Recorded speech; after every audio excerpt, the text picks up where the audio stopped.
Bien. Miren, antes de empezar nuestro mensaje el día de hoy, quiero aprovechar para enviarle un saludo muy cariñoso a nuestra iglesia en Mérida. Queremos desearles que hayan pasado una hermosa Navidad y esperemos que el año que entra, que está a punto de llegar, venga lleno de bendiciones. Aquí toda nuestra iglesia en Cancún les manda un abrazo y un caluroso aplauso. Vamos a aplaudir. Un aplauso para ellos. Los queremos mucho. Muy bien. Vamos a empezar con una oración, vamos a ponernos en manos de Dios. Padre, te doy gracias, Señor, por este año que está a punto de terminar. Te doy gracias por todas las cosas que sucedieron en él. Algunas fueron muy difíciles, otras fueron de mucho gozo, pero sabemos, Señor, que todas las cosas buenas vienen de ti, y hay veces que las cosas buenas no se ven bonitas para nosotros, pero terminan siendo cosas maravillosas porque tú las pones al servicio de tu nombre, Señor. Las utilizas para la extensión de tu reino y terminan llenándonos de gozo cuando conocemos lo que estás haciendo aquí en la tierra, y a lo mejor no lo vemos aquí, pero cuando lo veamos contigo. Te damos gracias por todo lo que sucedió, Señor. Queremos ponernos en tus manos esta noche. Queremos pedirte que seas tú quien dirige este estudio, quien lleva la palabra directo a nuestro corazón.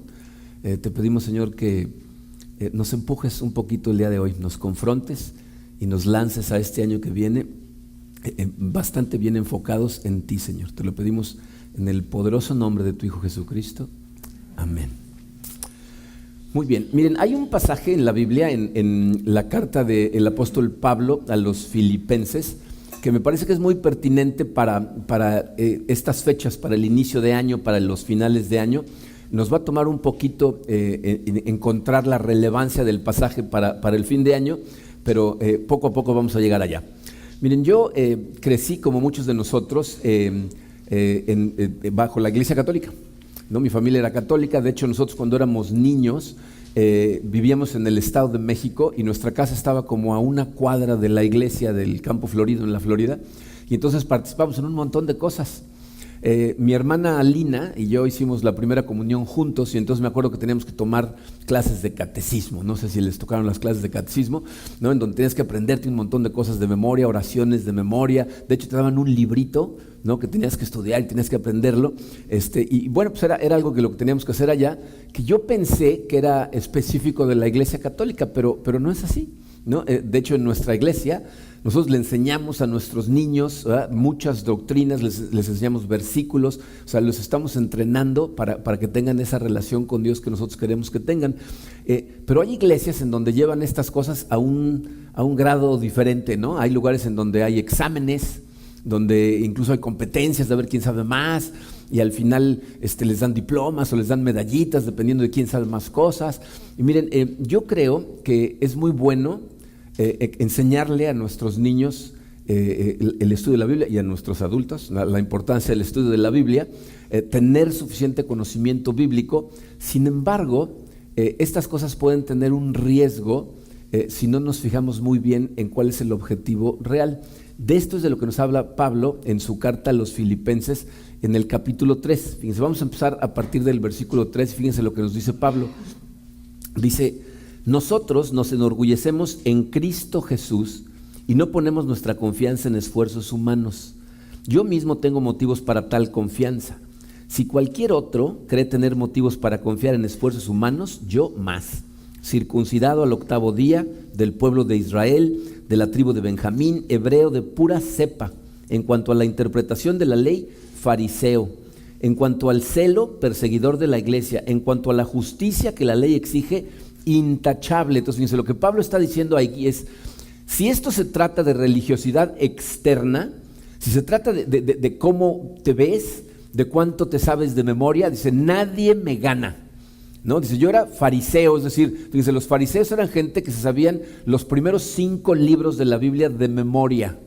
Dice, nadie se sabía la Biblia mejor que yo. Dice, en cuanto a la ley intachable, es decir, en cuanto a cumplir, que la demás gente viera cómo yo era un excelente seguidor de la ley, nadie me gana. Pero lo que sigue a partir del versículo 7 es particularmente importante. Fíjense, el versículo 7 dice, sin embargo, ¿no? Después de todo lo que acaba de decir que él era y sabía, dice, sin embargo, todo aquello que para mí era ganancia, ahora lo considero pérdida por causa de Cristo. Es más, todo lo considero pérdida por razón del incomparable valor de conocer a Cristo Jesús mi Señor. Por Él lo he perdido todo y lo tengo por estiércol a fin de ganar a Cristo y encontrarme unido a Él. No quiero mi propia justicia que procede de la ley, sino la que se obtiene mediante la fe en Cristo, la justicia que procede de Dios basada en la fe. Entonces, fíjense, lo que Pablo está diciendo es, toma todos los reconocimientos que has recibido por saber cosas, todos los versículos que sabes de memoria, todos los estudios de grupo pequeño en los que has participado, y si todas esas cosas no te han llevado a conocer mejor a Cristo, fue una pérdida de tiempo. Es basura, todo lo que hiciste. Él de hecho dice estiércol. Aunque te sepas el Nuevo Testamento de memoria, si esto no te lleva a amar, adorar y seguir a Jesús, entonces es una pérdida de tiempo. Cuando nosotros le enseñamos a nuestros niños aquí en Comunidad de Fe, estamos tratando de enseñarles a tener una relación con Cristo, no nada más a que se aprendan cosas de memoria.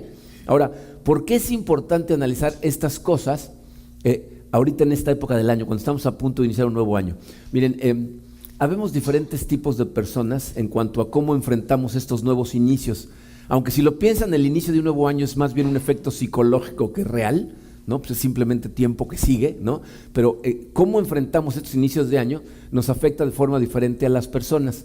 Habemos algunas personas que nos gusta ponernos objetivos muy claros, con planes de acción muy detallados, ¿no? En donde desmenuzamos el objetivo, decimos, ok, quiero llegar a tal lado y luego lo voy a romper en pasos hasta donde estoy, y entonces sé exactamente cuál es el paso siguiente que tengo que dar la semana que entra para poder llegar a ese objetivo. Habemos otras personas que ponemos objetivos pero no tan claros, ¿no? O sea, no creamos toda una estructura alrededor de nuestros objetivos, sino simplemente tenemos una idea clara de la dirección que queremos seguir, aunque no tenemos a ciencia cierta seguro cómo vamos a llegar allá, ¿no? Pero por lo menos la dirección la tenemos. Ya vemos otros que la verdad no ponemos ningún objetivo y esperamos que el viento nos empuje en la dirección adecuada, ¿no? O sea, no hacemos nada de planeación, ¿ok? Obviamente, fíjense, yo creo que la mejor forma de alcanzar un objetivo es definirlos de una manera clara, romperlos en objetivos más pequeños, ponerles fecha de caducidad, o sea, hacerlo lo más estructurado posible. El problema con la gente que ve las cosas de esa manera, que en el momento que oyen un mensaje como este, lo primero que dicen es, tengo que hacer un plan de lectura y de esto y del otro, aquello, es que si no tienes cuidado, puedes ponerte a trabajar muy duro con herramientas y jamás desenterrar el tesoro. O sea, te vas a poner a cavar con pico y pala por todos lados, pero sin objetivo específico de encontrar el tesoro. ¿Ustedes se acuerdan de una historia que contó Jesucristo, en donde dice que un hombre encontró un tesoro escondido en un terreno y entonces vende todo lo que tiene para comprar el terreno? ¿Pero para qué compró el terreno? ¿Porque le gustaba la ubicación? ¿Porque estaba bonito el terreno? ¿O porque estaba el tesoro en ese terreno y lo que le interesaba era el tesoro? El tesoro. Fíjense, estudiar la Biblia, ir a grupos, servir, incluso ir a misiones, no es el objetivo. El objetivo tiene que ser Jesucristo. Y miren, estuve estudiando muchos mensajes de varios pastores y muchos mensajes nuestros de años anteriores, de principio de año, y me doy cuenta que muchas veces hablamos de objetivos y está bien, pero el problema es que si nuestros objetivos no tienen el propósito específico de que tu persecución sea de Jesucristo, Pablo nos acaba de decir, es una basura. O sea, no te sirve de nada todos los objetivos que te pongas. ¿Okay? Entonces la pregunta sería, ¿cómo entonces salgo corriendo para perseguir a Jesucristo? Afortunadamente, Pablo no nos deja con la duda y continúa el pasaje. Y miren, vamos a continuar leyendo aquí en Filipenses y se van a dar cuenta que Pablo va a hablar de algunas ideas de muy alto nivel que las vamos a analizar, pero solo hasta el final se pone un poquito más práctico, ¿ok? Entonces vamos a analizar lo que sigue. Fíjense, en el versículo 12 dice, no es que ya lo haya conseguido todo o que ya sea perfecto. Sin embargo, sigo adelante esperando alcanzar aquello para lo cual Cristo Jesús me alcanzó a mí. O sea, si yo no lo he alcanzado todo, de hecho todavía me falta. Miren, no sé cómo ves tú a Pablo, pero a mí este tipo de pasajes escritos por él me dan mucho consuelo. Porque yo cuando pienso en Pablo, pienso en el super Pablo, ¿no? O sea, no te imaginas a Pablo como parado encima del rascacielos con la capa al aire, así, ¿no? O sea, el super cristiano. Y sin embargo, lo que está diciendo aquí Pablo es, yo no lo he conseguido todo, yo no estoy en donde debería de estar. sigo creciendo, sigo avanzando. En otras palabras, lo que está diciendo es, quiero más. No estoy conforme en donde estoy, no estoy contento con lo que tengo espiritualmente hablando. Y eso, miren, creo que es una de las cosas que nos confunde muchas veces en nuestro camino cristiano. Porque por un lado, la Biblia nos dice constantemente que es importante tu contentamiento. Porque si estás contento con las cosas que tienes, eso te da paz. Pero aquí Pablo lo que nos está diciendo es que él no está contento y quiere más, ¿no? ¿Pero de qué está hablando Pablo? Fíjense, dice su programa, debemos estar permanentemente descontentos espiritualmente hablando. O sea, Pablo se refiere específicamente a tu dimensión espiritual en donde jamás deberías de estar contento con donde estás. De hecho, no sé si lo han notado, pero lo que hacemos aquí en Comunidad de Fe es tratar de hacerte sentir tan descontento como nos sea posible espiritualmente hablando, ¿no? Que al final digas, no, esto me zarandeó espiritualmente hablando. Fíjate, piénsalo de esta manera. Fíjate, si Dios es la fuente inagotable de gozo, de fortaleza, de luz, ¿no deberíamos sentirnos todos frustrados? O sea, la Biblia nos dice que Dios es una fuente inagotable de gozo para tu vida, de plenitud, que deberías sentirte pleno viviendo tu vida como cristiano. ¿Te sientes así? No deberíamos de molestar, decir, pues yo necesito más, ¿no? Quiero más. Deberíamos de estar frustrados. Y ahí es en donde vemos la diferencia entre gente como Pablo y nosotros, porque Pablo es un ser humano común y corriente. O sea, tendemos a verlo de una manera diferente por lo que sabemos de él, pero era un ser humano común y corriente, pero evidentemente se maneja de una manera diferente a nosotros. Fíjate, piensa en todas las cosas que Pablo vio y todas las cosas que Pablo hizo. La Biblia nos dice que Pablo fue llevado al tercer cielo. O sea, Pablo en una visión tuvo una conversación con Jesucristo en el cielo, en donde Jesucristo le explica su misión. Pablo ha visto a muertos resucitar. Pablo ha expulsado él personalmente demonios. De hecho, fíjense, Pablo sanaba gente. Bueno, le robaban sus mandiles, se los llevaban a gente que estaba enferma, tocaban el mandil y sanaban. O sea, Pablo era diferente, ¿no? ¿Cómo oras tú por alguien que está enfermo? ¿Qué hacemos nosotros? ¿No? Pues vienen, ponemos nuestras manos, como dice Santiago, y oramos por ellos. Pablo no oraba así por la gente. Pablo regañaba la enfermedad. Ya no puedes estar enfermo, párate. No, la gente se paraba. No, era un pensador brillante, una persona con conocimientos increíbles. Pero ¿qué dice ahí? Quiero más. O sea, Pablo dice, yo no he alcanzado la profundidad de lo que Cristo tiene para ofrecer para mí, y nosotros deberíamos sentir exactamente lo mismo. Ahora, recuerden que Pablo es la misma persona que dice, he aprendido a estar contento en toda circunstancia, ¿no? Él decía, si hay comida, gloria a Dios. No hay comida, gloria a Dios. Tenemos dinero, gloria a Dios. Se acabó el dinero, gloria a Dios. Entonces, ¿de qué está hablando aquí cuando está descontento? Específicamente de espiritualmente, porque cuando nos dice que tenemos que estar contentos en toda circunstancia, está hablando de físicamente. O sea, Pablo nos dice, cuando tú estás contento con las cosas que tienes, con la gente a tu alrededor, con los regalos que Dios te está dando en este momento, eso te va a hacer trascender de las cosas de este mundo y te va a dar paz en tu corazón. Pero espiritualmente necesitas querer más. Entonces mi pregunta siempre para ustedes cuando hablamos de estas cosas es, ¿estás honestamente persiguiendo a Jesucristo en tu vida? O sea, tratando de acercarte, conocerlo un poquito más, de ser verdaderamente su discípulo, o sea, como que se le pegue a tu vida lo que fue su vida, porque es lo que deberíamos estar tratando de perseguir. Pero Pablo aquí nos va a ayudar todavía más, va a continuar con el cómo. Fíjense, a continuación en Filipenses, les voy a decir lo que va a hacer, nos va a dar una idea que la va a dividir en dos partes. Entonces nosotros también la vamos a dividir, vamos a ver primero la primera parte de la idea en Filipenses 13, la primera parte del versículo 13, por eso le puse 13a, y voy a meter algunos versículos en medio y después vamos a regresar a Filipenses para ver la segunda parte de la idea.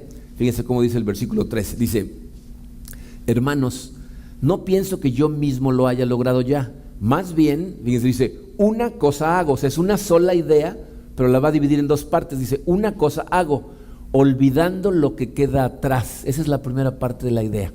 Olvidando lo que queda atrás. Se repite la afirmación, no es que ya lo haya logrado, como diciendo, no piensen que me siento el muy, ¿no? Pero dice, esto es lo que hago, olvidando lo que queda atrás.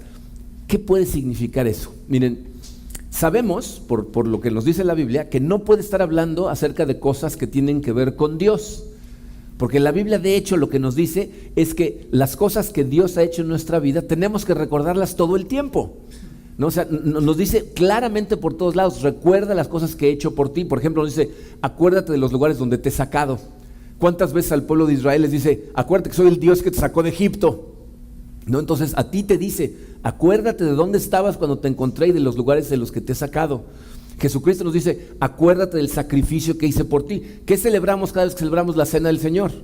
Estamos recordando el sacrificio que Cristo hizo por nosotros. Evidentemente, cuando dice, tienes que olvidar lo que queda atrás, no está hablando ni de las cosas que ha hecho Dios, ni de las cosas que has aprendido. Entonces, esto solamente puede significar una cosa. Dice su programa, y queden puntos suspensivos porque es nada más la primera parte de la idea. Dice, debemos entregar a Dios el peso de los errores del pasado. Tenemos que entregarle a Dios, ¿verdad? Poner en sus manos, poner a sus pies todas las cosas que hay en nuestro pasado y dejarlo ir. Miren, al final del día, yo estoy convencido que Pablo está hablando aquí de la culpabilidad y de la vergüenza que tenemos en nuestro pasado. Todas las personas que estamos caminando por este mundo, especialmente los que ya somos más grandecitos, tenemos cosas en nuestro pasado de las que fuimos parte, de la que hoy te avergüenzas. A lo mejor, no sé, tuviste un grupo de amigos que vivían la vida de forma muy vana y lo veían de lo más normal, y tú participabas en esas cosas, y a lo mejor tú eras parte de verlo de esa manera, o a lo mejor algo dentro de ti te decía que no estaba del todo bien, pero pues, te intoxicabas o te anestesiabas de alguna manera, no solo para despertarte al otro día, o a lo mejor años después para sentirte cargado de culpabilidad y de vergüenza. O sea, piensen lo que Pablo cargaba en su pasado, porque Pablo había participado en cosas terribles. O sea, si te vas al libro de Hechos, en Hechos 7 vemos el primer martirio cristiano, o sea, el primer mártir, el primer cristiano que mataron por predicar a Cristo, que es Esteban, ¿no? Que da su primero y último sermón registrado en la Biblia, y los judíos se enfurecen, lo sacan empujones de la ciudad, se quitan todos la capa para matarlo a pedradas, y la capa se las detiene un muchacho que se llama Saulo, que se va a convertir en Pablo. Y la Biblia dice que Pablo estaba de corazón apoyando lo que estaban haciendo. O sea, no estaba cargando los sacos como diciendo, ¡uy, pobre! Sino diciendo, sí, mátenlo, ¿no? O sea, estaba con ellos, ¿no? En Hechos 8, dice que Pablo se va con los líderes religiosos del momento.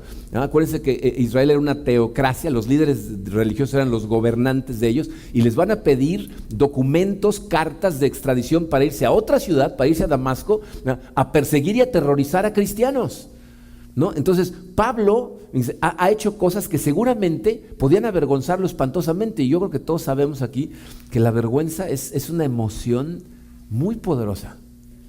O sea, es algo que si el evangelio no invade totalmente tu corazón y lo redime, o sea, lo sana, lo salva, puede destrozar todo lo que hay a tu alrededor en tu vida, O sea, la gente que carga con vergüenza y con culpa generalmente sabotea sin darse cuenta sus relaciones, siempre. Y hace una de dos cosas.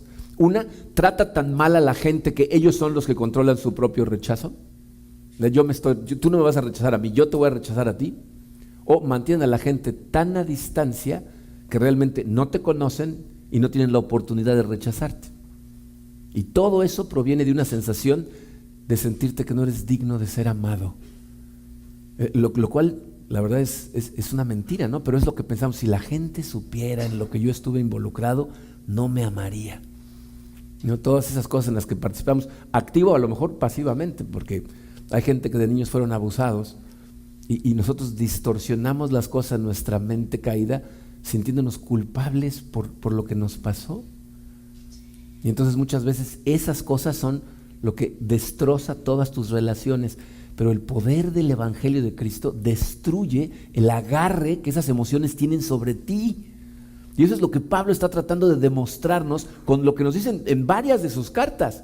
Fíjense, en donde podemos verlo de forma muy clarita es en su carta a Timoteo. Nos vamos a ir tantito a Timoteo y al ratito regresamos con Filipenses. Fíjense, en 1 Timoteo, empezando en el versículo 12, dice Pablo: doy gracias al que me fortalece, Cristo Jesús nuestro Señor, pues me consideró digno de confianza al ponerme a su servicio. O Si conoces el libro de Hechos de los Apóstoles, sabes que Jesucristo llama a Pablo a servirle. O sea, Pablo está diciendo la verdad. Dice, Jesús me consideró digno de servirle y me llamó a servirlo. Pero la pregunta aquí importante es, ¿se acuerdan cuándo lo llamó a servirlo?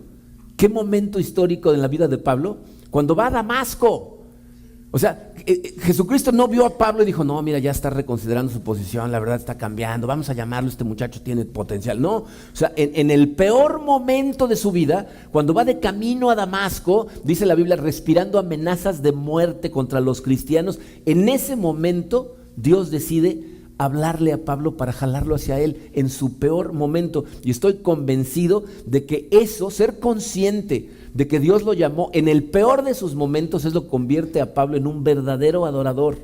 O sea, entender esa realidad de que Dios lo estaba redimiendo aún con sus pensamientos de matar gente, fue una realidad transformante para Pablo, que aun cuando era un pecador, Jesucristo vino a salvarlo. Y continúa en los versículos 13 y 14, dice, anteriormente yo era un blasfemo, un perseguidor y un insolente, pero Dios tuvo misericordia de mí porque yo era un incrédulo y actuaba con ignorancia. Pero la gracia de nuestro Señor se derramó sobre mí con abundancia junto con la fe y el amor que hay en Cristo Jesús. ¿Se dan cuenta de lo que acaba de hacer? Con las dos cosas que nos dijo anteriormente y ahora, dice, Pablo no da espacio para que le refutes nada. Piensen, fíjate, a lo mejor tú eres el hijo bueno, no eres el hijo pródigo, eres el que se quedó.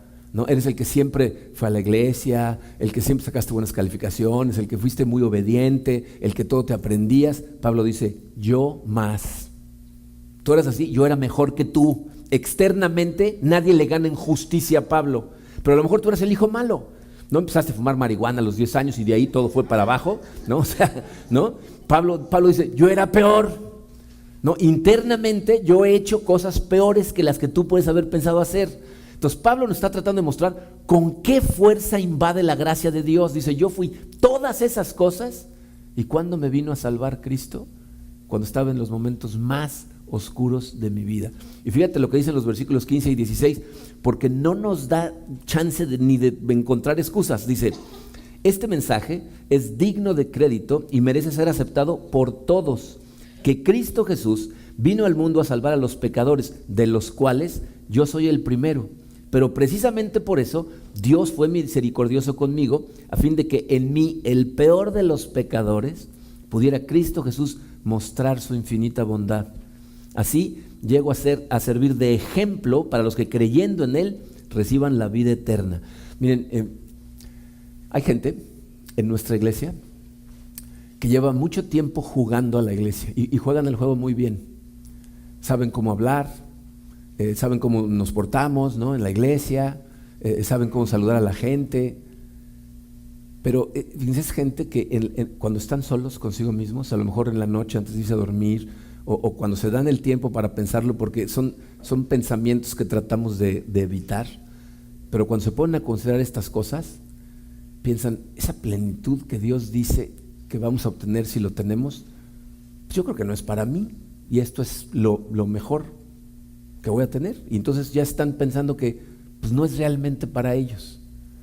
Y luego tenemos otras personas que los que vivieron muy mal o que siguen viviendo muy mal, que piensan que son el cristiano que ha ido demasiado lejos y ha hecho cosas que la cruz no tiene el poder de sanar, y entonces simplemente piensan, esa plenitud no puede ser para mí porque me he portado muy mal. Y sin embargo, dice, la Biblia nos acaba de poner como ejemplo a Pablo de que Dios salva, da poder, utiliza poderosamente a hombres y mujeres sin importar su pasado.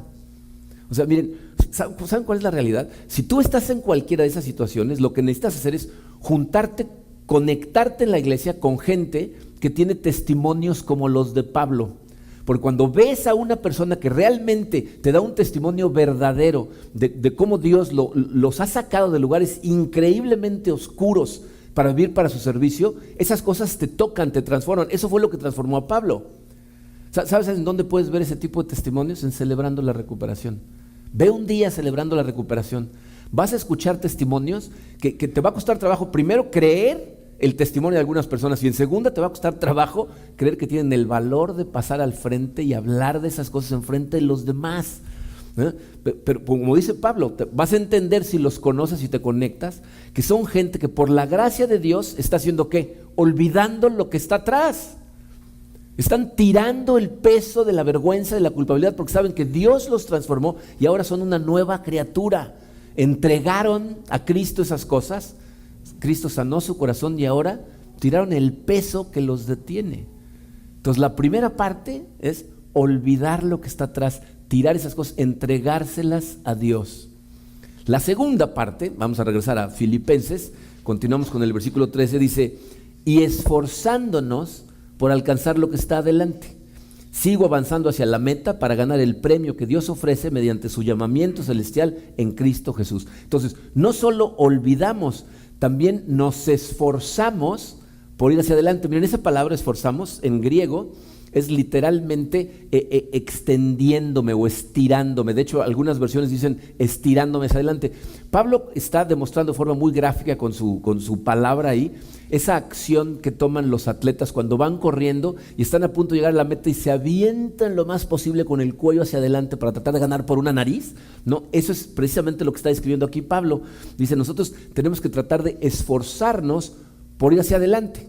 ¿Pero qué significa eso? Fíjense, aquí nos está regresando a la idea del principio con lo que empezamos. Tenemos que trabajar arduamente, ponernos esos objetivos acerca de disciplinarnos, estudiar la Biblia, empezar a hacernos hacia adelante, pero ¿con qué objetivo? Con el objetivo de alcanzar a Cristo. De hecho, dice su programa, y correr con todo esfuerzo hacia Cristo Jesús. O sea, tenemos que ir hacia adelante estirándonos lo más posible, haciendo un esfuerzo consciente por acercarnos cada vez más a Cristo Jesús. Y eso es lo que nosotros los cristianos deberíamos de hacer, vivir con el objetivo específico de acercarnos lo más posible, porque si lo que persigues no es a Cristo, escúchalo bien por favor, porque estas son cosas que hemos oído 1000 veces y se nos olvidan. No importa qué estés persiguiendo y no importa qué alcances, si tu objetivo final más importante no es Jesucristo y la gloria de Dios, esto va a ser una pérdida de tiempo. Y estas cosas, miren, Pablo nos las ejemplifica muy bien en 1 Corintios 9. Fíjense, a partir del versículo 25, dice Pablo, todos los deportistas se entrenan con mucha disciplina.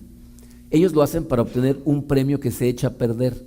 Nosotros, en cambio, por uno que dura para siempre. Miren, vale la pena analizar estas cosas y tratar de usar tu imaginación o de plano analizarlas en la vida real. Fíjense, hoy en día, los atletas de alto rendimiento que hay en cualquier campo, su disciplina y su esfuerzo es más grande que nunca antes en la historia. O sea, vete al campo que quieres. A mí, por ejemplo, que me gusta mucho el tenis, los tenistas hace 25 años hacían ejercicio aeróbico y jugaban tenis. Hoy en día hay programas especiales en donde te muestran el entrenamiento de los tenistas profesionales y son gente que hace pesas, pilates, yoga, algunos hacen ballet, tienen expertos en nutrición, o sea, entrenan 8 o 10 horas al día en todo tipo de ejercicio para su cuerpo.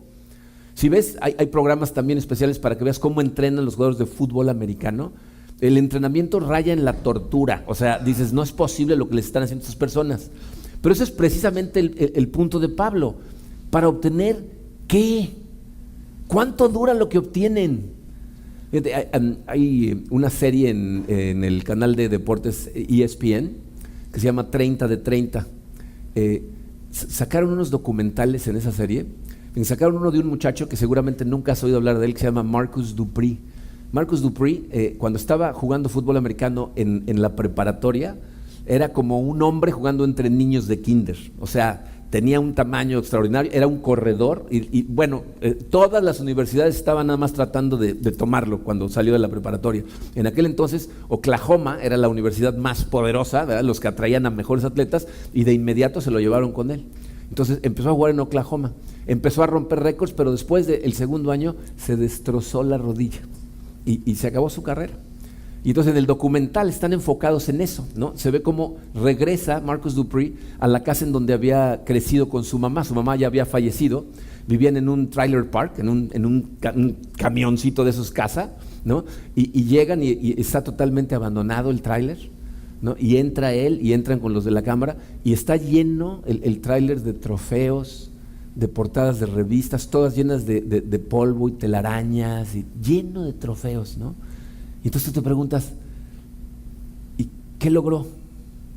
Con todo eso que se disciplinó y alcanzó, ¿qué pasó? ¿En qué se convirtió? En un documental. Y no tiene que terminar su carrera de forma horrible para llegar a ese mismo punto. Fíjense, en otro documental de la misma serie, sacan la historia de Troy Aikman. Ese a lo mejor sí lo han oído hablar de él, el quarterback de los Vaqueros de Dallas cuando ganaron su último Super Bowl. Troy Aikman, el documental se enfoca en cuando se tuvo que retirar a los 36 años de edad, en la frustración que sentía de que, él dice estas palabras que me parecieron de lo más interesantes porque son totalmente bíblicas. Dice, cuando por fin empiezas a entender el juego, tu cuerpo ya no puede y te tienes que retirar. Esa es en resumen toda la historia de Eclesiastés. Salomón dice, cuando empiezas a entender el juego de la vida te mueres. O sea, cuando empiezas a pensar que ya lo tienes todo bajo control es cuando te mueres, ¿no? Entonces, estas personas, esto es el punto de Pablo. Esta gente se disciplinaba tremendamente, pero para alcanzar cosas que al final, la verdad, ¿se habrá sentido bonito cuando ganó el Super Bowl o el otro cuando fue reclutado por Oklahoma? Me imagino que sí. Pero ese impacto pasa y se olvida. Y yo estoy seguro que nunca habías hablado hoy de Marcus Dupree, ¿no? O sea, él, ¿qué logró? Pablo que dice, nosotros deberíamos de tener esa misma disciplina, pero para cosas que impactan eternamente.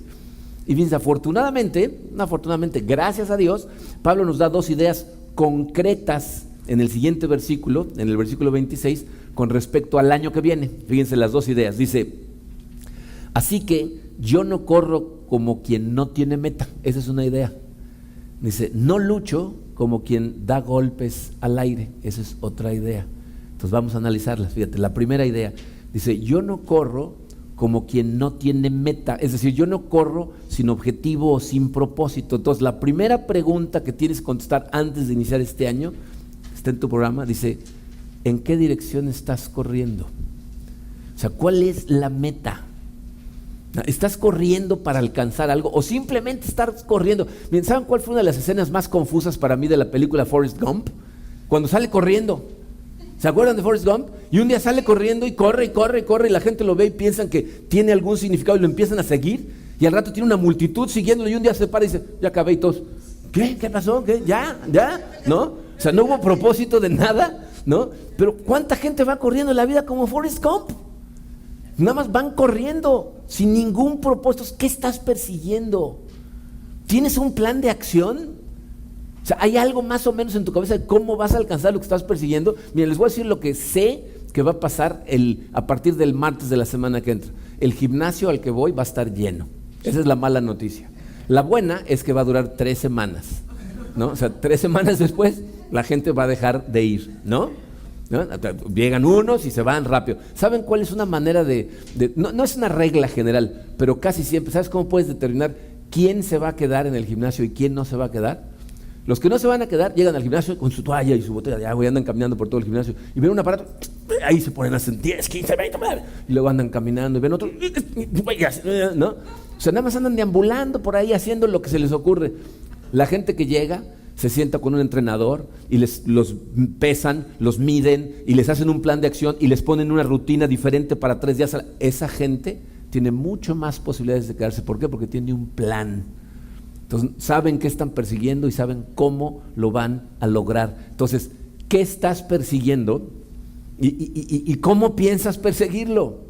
No, está a punto de empezar el año y psicológicamente te va a afectar de una de esas dos maneras. O no vas a hacer nada o vas a pensarlo. Entonces, ¿qué vas a hacer? Ahora, la segunda idea decía, no lucho como quien da golpes al aire, ¿no? ¿Qué significa eso? ¿Por qué la gente no lucha como dando golpes al aire? Es inútil, ¿no? O sea, no vas a triunfar sobre nada haciendo eso. Entonces, fíjate, la segunda pregunta dice, ¿sabes cuáles son tus áreas débiles? Es decir, ¿sabes en qué áreas necesitas enfocar la pelea? ¿Hacia qué área de tu vida necesitas enfocar tus esfuerzos? A lo mejor tu matrimonio necesita ayuda, a lo mejor tu relación con tus hijos, a lo mejor tus finanzas, a lo mejor tienes un problema de adicción a sustancias o a la pornografía. ¿Qué vas a hacer al respecto? O sea, ¿qué cosas quieres lograr en este futuro? Hay un efecto medio raro que nos pasa a los seres humanos, que soñamos con lo que podía haber sido, ¿no? O sea, yo Me acuerdo la primera vez que empecé a practicar taekwondo, tenía como 17 años de edad y estuve practicando como 1 año y medio y dejé de practicar, y luego como al año y medio regresé. Entonces me encontré con los que había yo empezado de cinta blanca, ya casi llegaban a cinta negra, ¿no? Entonces mi primer pensamiento fue, si me hubiera quedado, ¿no? ¿Y cuántas veces pensamos eso? Si hubiera terminado la universidad, ¿no? Si hubiera seguido haciendo ejercicio, ¿no? Si hubiera aprendido el otro lenguaje, si hubiera aprendido a tocar el instrumento, si hubiera, pero el problema es que no podemos regresar al pasado, ¿verdad? El flux capacitor no existe, o sea, no podemos subirnos al coche a toda velocidad y regresar al pasado. No tienes esa opción. ¿Sabes qué? Sí tienes hoy. Hoy sí lo tienes. Tienes control sobre lo que vas a hacer hoy. Entonces, ¿qué vas a hacer con tus hoy?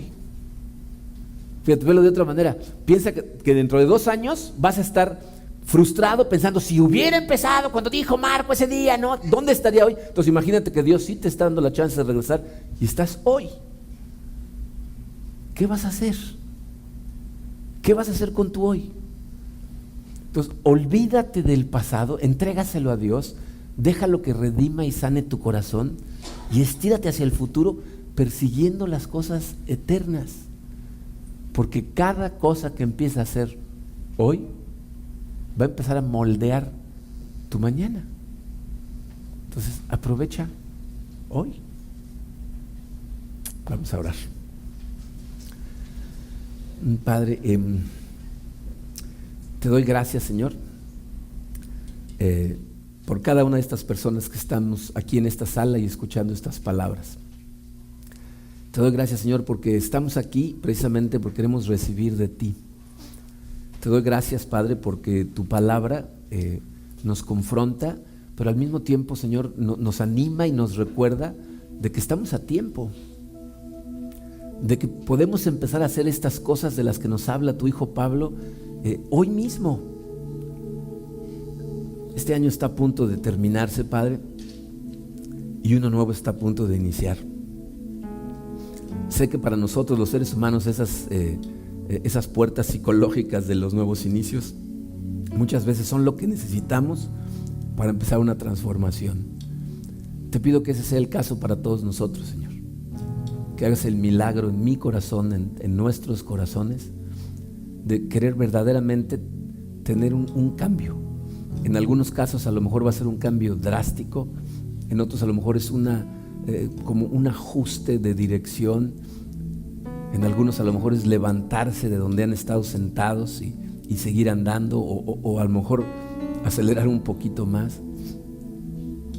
Cualquiera que sea el caso, Señor, en donde estamos, te pido, Señor, que nuestro norte seas tú, que nos ayudes a seguirte a ti, que nos des la sabiduría, la fortaleza de tomar acción y empezar a estirarnos hacia ti. Que tengamos, Señor, la humildad de reconocer que nos equivocamos, que hay cosas en nuestro pasado que pueden estar haciéndonos daño, pero lo que tenemos que hacer es ponerlas en tus manos, entregártelas a ti, pedirte perdón y recibir ese perdón. Disfrutar de la gracia, Señor, que tú nos ofreces en tu Hijo Jesucristo. Gracias por tu Hijo Jesucristo, gracias por salvarnos, gracias por llamarnos, Padre. Bendice este año que comienza, Señor. Te pedimos que esté lleno de bendiciones para todos nosotros, pero sobre todo, Padre, que pase lo que pase en este año, no te perdamos de vista a ti y estemos en todo momento adorándote, persiguiéndote. Te pido esto, Señor, en el poderoso nombre de tu Hijo Jesucristo.